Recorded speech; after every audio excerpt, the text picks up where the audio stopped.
Granite is one of the strongest stones on Earth, and it's the darling of decor these days. As an indoor-outdoor building material, it's timeless, elegant, and resistant to acid rain. Nature's granite factory lies many kilometers beneath the Earth's surface.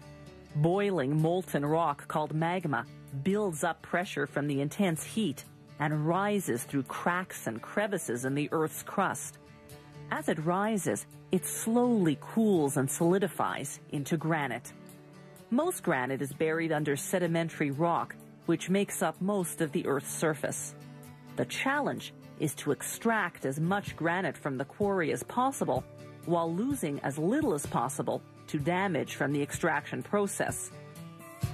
They start by outlining a section of rock wall, up to 30 meters long by 7 meters wide.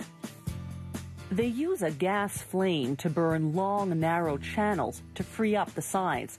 Then they drill holes 7 meters deep along the back and bottom. They feed explosive cable into the holes.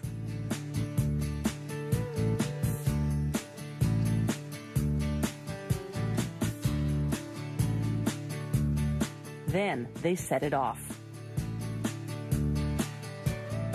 The explosion detaches the section. Then they use a combination of drills, steel pegs, plates, and wedges to cut it down and cut it down further until they have rough blocks measuring 3 meters long by 1.5 meters wide and deep, a size the granite factory can handle. The blocks may be small, but each one weighs more than 20,000 kilograms. At the factory, the first cut is called slabbing. They use this type of saw to cut slabs more than 5 centimeters thick. The blade's metal segments contain synthetic diamond particles, which create the friction needed to make the cut. Water keeps the saw from overheating. It's a slow process. The saw cuts less than 2 square meters of granite per hour. They use a gang saw to cut slabs thinner than 5 centimeters, to make kitchen countertops, for example.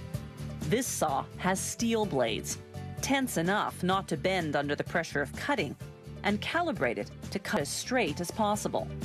The gang saw cuts at a rate of about 8 square meters per hour. It takes 3 entire days to cut through the rough block. Once a slab is cut, it goes for polishing. This is what will bring out the beauty of the stone. The polishing line has 19 heads, each of which has 6 bricks that polish by abrasion, like sandpaper.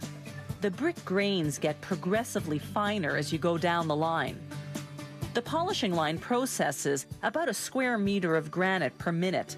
For a high gloss finish, a slab goes through all 19 heads. For a semi-gloss finish, it goes through just the first 10 heads.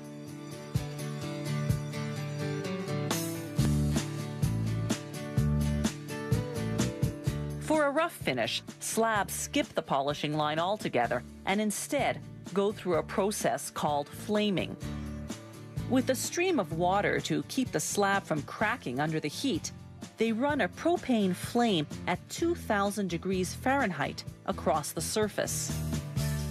This intense heat makes the quartz inside the granite explode, creating a rough surface.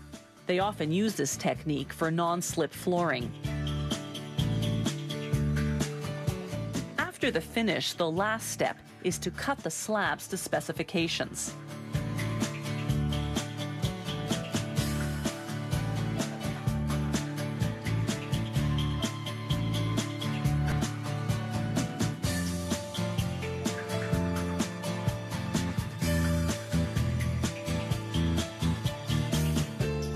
Granite is composed of various minerals. They're interlocked like pieces in a jigsaw puzzle, giving the stone its trademark speckles and its remarkable strength.